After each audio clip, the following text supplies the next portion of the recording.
60 gelib astanada dayanıb. Necə gəldim mən bu yaşa bilmədim. Tale oxum hədəfindən yayınıb. Necə gedib dəydi daşa bilmədim.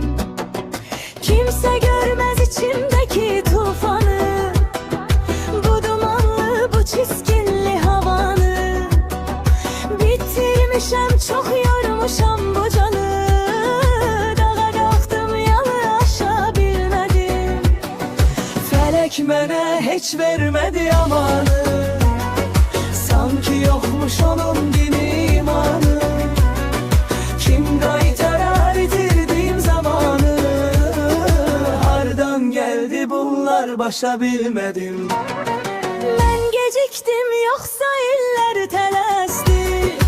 İçimdeki vahşi benim ne sesti.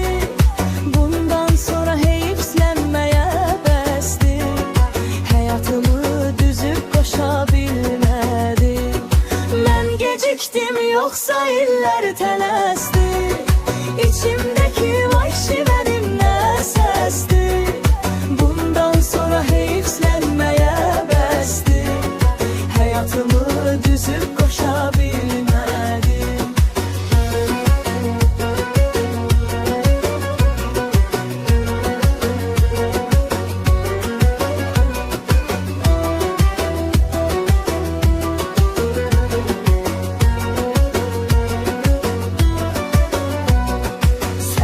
Baxış bulut kimi dolubdu.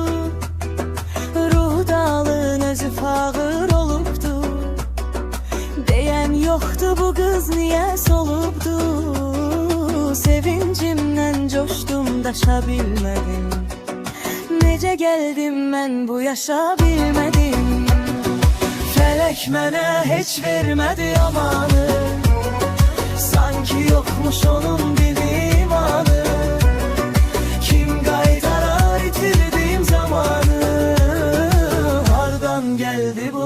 Başa bilmedim.